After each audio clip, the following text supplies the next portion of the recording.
நண்பா தளபதி ஃபேன்ஸ் எல்லாத்துக்குமே வணக்கம். சப்ஸ்கிரைப் பண்ணாதவங்க சப்ஸ்கிரைப் பண்ணிக்க நண்பா. நம்ம சின்மயி இருக்காங்களே, சின்மயி திமுக போட்டு அடிக்கிறதுல வந்து பாரபட்சமே பார்க்க மாட்டாங்க, போட்டு அடின்னு அடிப்பாங்க.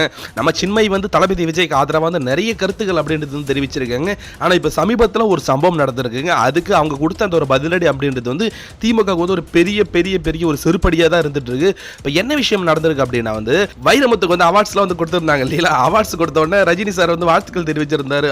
சூப்பர் தலைவா, வேற லெவல் அப்படின்ற மாதிரி வந்து ஒரு அறிக்கை அப்படின்றது ட்விட்டர்ல போட்டிருந்தாங்க. அதை பார்த்துட்டு சின்மயி வந்து காண்டாயி அட காலக்கொடுமை அப்படின்ற மாதிரி வந்து ரஜினியோட போஸ்ட்டை மென்ஷன் பண்ணி தன்னுடைய ஆதகத்தை வந்து தெரிவிச்சிருந்தாங்க. அது விஷயம் கிடையாது. உடனே கமெண்ட் செக்ஷன்ல வந்து நிறைய பேர் வந்து கதற ஆரம்பிச்சிட்டானுங்க. யாருன்னா ஊபிஸ் 200 ரூபா கொத்தடிமை அவனுங்க இருக்கானுங்கல்ல, கீழே கமெண்ட் செக்ஷன்ல கதற ஆரம்பிச்சிட்டானுங்க. என்னன்னா நீங்க வந்து இதெல்லாம் பத்தி பேசிட்டு இருக்கீங்க, ஆனா வந்து த்ரிஷா பத்தி விஜய் பத்தி அந்த ஒரு கான்ட்ரவர்சி பத்தி வந்து பேச மாட்டீங்களா, ஒரே பூணூல், அதனால வந்து நீங்க அமைதியா இருக்கீங்களா அப்படின்ட்டு வந்து அது எவனே தெரியல ஒருத்தர் வந்து கமெண்ட்ஸ்ல வந்து அந்த மாதிரி வந்து கேட்டிருந்தான். உடனே வந்து நம்ம சின்மயி மேடம் வந்து போட்டு செம்ம அடி அடிச்சிட்டாங்க. மாடடி மரணடி.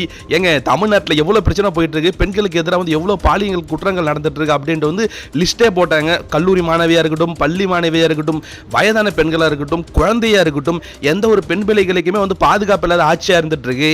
அதை தட்டி கேட்க துப்பு இல்லை உங்களுக்கு. அவ்வளவு பெண்கள் வந்து பாதிக்கப்பட்டிருக்காங்க. அதை கேட்க உங்களுக்கு துப்பே கிடையாதா? அதை விட்டுட்டு வந்து இப்ப விஜய் த்ரிஷா பத்தி பேசுறது தான் வந்து நாட்டுக்கு வந்து முக்கியமா?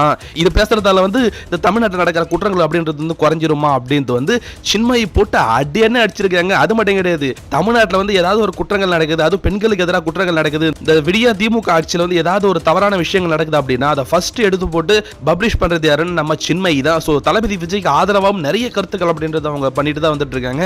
ஸோ திமுகவை அடியன்னு அடிச்சுட்டு வந்துட்டு தான் இருக்காங்க. ஸோ இது வந்து திமுகவுக்கு பெரிய தலைவலியாக தான் இருந்துட்டு இருக்கு. சோஷியல் மீடியாவில் என்னடா இவங்க அப்படி நம்மளை போட்டு அடிக்கிறாங்க, நம்மளை எக்ஸ்பிரஸ் பண்றாங்களே அப்படின்ட்டு வந்து இதை பத்தி நீங்க என்ன நினைக்கிறீங்கன்றத கமெண்ட்ஸ்ல சொல்லுங்க. சப்ஸ்கிரைப் பண்ணாதவங்க சப்ஸ்கிரைப் பண்ணுங்க நண்பா. தேங்க்யூ.